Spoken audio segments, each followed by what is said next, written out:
Hi அபி. Sir நீங்க இந்த சிண்ட்ரெல்லாவை கூட்டிட்டு போற சாரதி நான் தான். சார் இப்போதைக்கு இந்த சின்ன கார்ல ஏறுங்க இளவரசி, ப்ளீஸ்.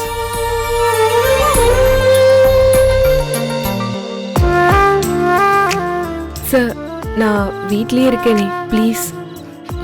அப்படிலாம் உங்களை விட முடியாது, ப்ளீஸ் கார்ல ஏறுங்க. இல்லைன்னா இங்கே முட்டி போட்டு நின்று கார்ல ஏறுங்கன்னு உங்களுக்கு கெஞ்ச வேண்டியிருக்கும். எப்படி வசதி? ஐயோ சார், நீங்க செஞ்சாலும் செய்வீங்க, நானே வண்டியில ஏறிடுறேன்.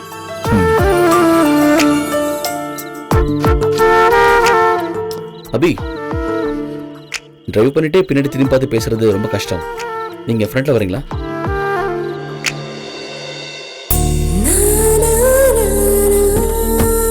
வாங்க ப்ளீஸ்.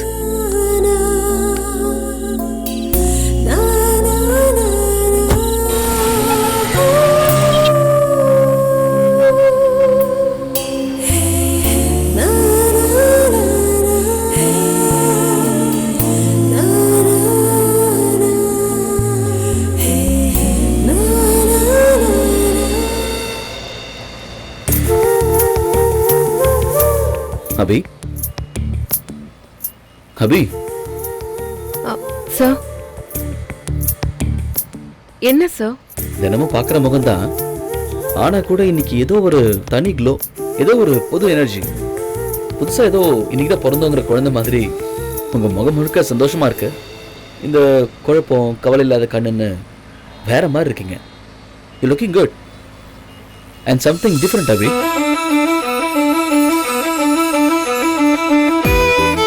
என்ன அபி, எதுவும் பதில் பேச மாட்டேங்கிறீங்க? என்ன பதில் பேசுறதுன்னு தெரியல சார். எப்பவும் உறுதியா நிக்கிற பழைய அபி கிட்ட இருந்து புதுசா ஒருத்தி ஏன் எட்டி பார்க்க முயற்சி பண்றான்னு தெரியல. எனக்கு புரியல அபி. எனக்கு கூட புரியல சார். ரொம்ப தூரம் போகணுமா சார்? இல்ல அபி, கிட்டத்தட்ட நெருங்கிட்டோம். ஏன் கேக்குறீங்க?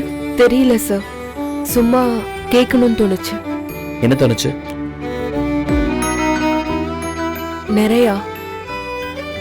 இந்த சந்தோஷம் நெஞ்சுக்குள்ள இருக்கிறப்ப இந்த நொடியே செத்துடலான்னு தோணுச்சு. இந்த ஜென்மம் முழுக்க இப்படியே பேசிக்கிட்டே போயிட்டே இருக்கலாம்னு தோணுச்சு.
அபி, என்ன சாப்பிடுறீங்க? சார் டின்னர் என்ன ஆர்டர் பண்ணிட்டோன்னு கேட்டேன். ஏன் சிரிக்கிறீங்க? இல்ல, என்னோட சின்ன வயசுல தெருமுனையில இருக்கிற கடையில பரோட்டா வாங்க அம்மா கையை பிடிச்சிட்டு போவேன் சார். அதுதான் நான் சாப்பிட்ட முதல் ஹோட்டல். அதுக்கப்புறம் என் அம்மாவும் லைஃப்ல இல்ல, ஹோட்டலும் இல்ல. இந்த இடம்லாம் எனக்கு புதுசு. இங்க இருக்கிற மனுஷங்க எல்லாருமே எனக்கு புதுசு. உண்மையை சொல்லணும்னா, எல்லாரும் இங்கிலீஷ்ல பேசும்போது நான் பேசாம தப்பாயிடுமோன்னு மனசுல ஒரு பதட்டம் ஓடிக்கிட்டே இருக்கு சார். ஜஸ்ட் சில் அபி, நான் தான் இருக்கேனே. அந்த தைரியத்துல தான் சார் என்ன நடந்தாலும் பாத்துக்கலான்னு உட்கார்ந்துட்டு இருக்கேன். அபி, உங்ககிட்ட எனக்கு பிடிச்சதே உங்க இன்னசென்ஸ் தான். மனசுல பட்டதை ஒளிவு மறைவே இல்லாம டக்கு டக்குன்னு சொல்லிடுறீங்க. அதுக்கு கூட தைரியம் இல்லைன்னா எப்படி சார் வாழ முடியும்? எக்ஸாக்ட்லி.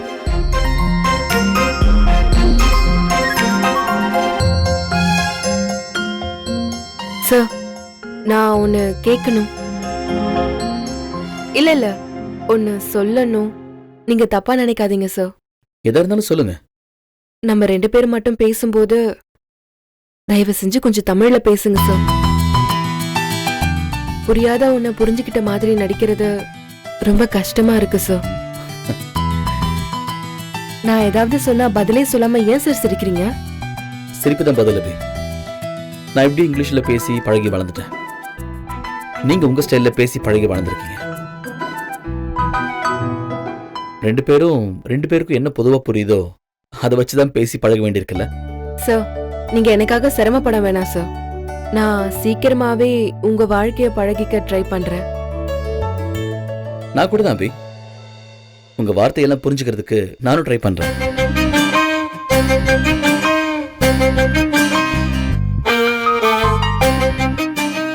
அபி, மறந்துட்டேன், நம்ம இன்னும் மியூச்சுவல் அக்ரிமெண்ட் சைன் பண்ணல.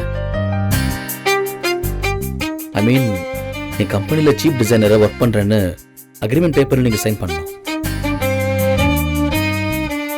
நீங்க மட்டும் இல்ல, நானும் தான். எனக்கு இவ்ளோ விளக்கம்லாம் தேவையில்ல சார். எங்க எப்போ கையெழுத்து போடணும்? இங்க இப்போவே. 1 செகண்ட்.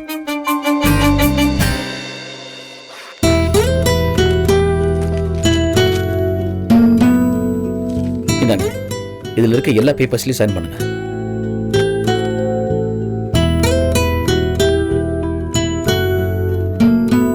என்ன அபி, ஏதாவது படிச்சு காட்டணுமா?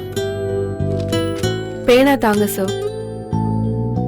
நான் எப்பவும் என் கையில பேக் எடுத்துட்டு வந்தா கூட சிசரு, டேப்பு, ஊசின்னு எடுத்துட்டு போய் தான் பழக்கம். பேனாலாம் வச்சுக்கிற பழக்கம் இல்ல சார். அபி, உங்களுக்காக வேணா அதுல என்ன இருக்குன்னு படிச்சு காட்டட்டுமா? வேண்டாம் சார், நான் உங்களை நிறைய படிச்சிட்டேன். இந்த பேப்பர்ல இருக்கிறத படிச்சு என்ன ஆக போகுது?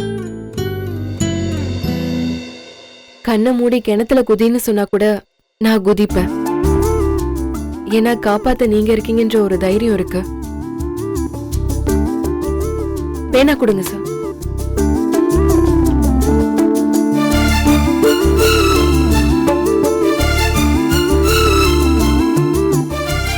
அபி,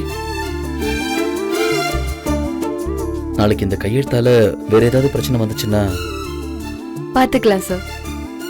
என் பக்கத்துல நீங்க எப்பவும் நிப்பீங்கல்ல, அப்புறம் என்ன சார்?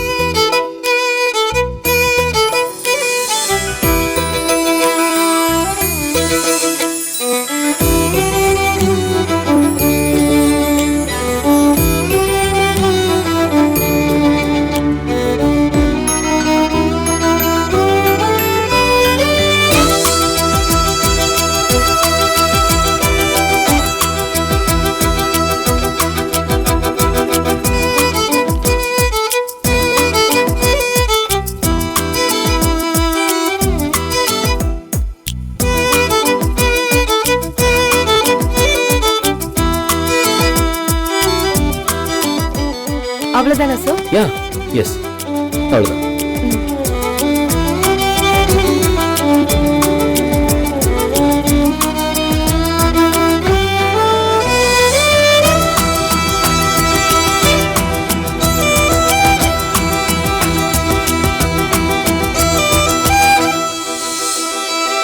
சார், மறுபடியும் சொல்றேன்னு தப்பா நினைக்காதீங்க. நீங்க வேலை இருக்குன்னு சொல்லி கூப்பிட்டதுனாலதான் உங்க கூட நான் வந்தேன். கையெழுத்து போடுறதுதான் வேலைன்னா வீட்லயே வச்சு வாங்கிருக்கலாமே சார். இல்ல அபி, ஒரு பிசினஸ் கான்ட்ராக்ட் சைன் பண்ணிருக்கேன், அதுக்காக ஒரு ட்ரீட் தரலாம்னு நினைச்சேன்.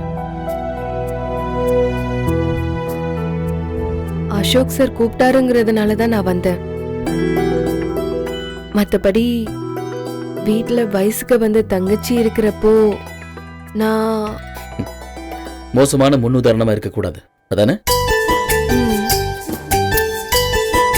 அக்கா 2 அம்மாக்கு சமம் இல்லையா சார்?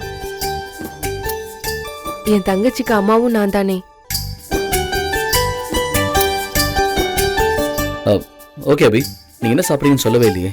சார், நீங்க ஏதாவது சாப்பிடுங்க, நான் வேணா ஆட்டோ பிடிச்சி வீட்டுக்கு போறேன். நோ அபி, நம்ம 2 பேரும் சேர்ந்து தான் சாப்பிடணும்.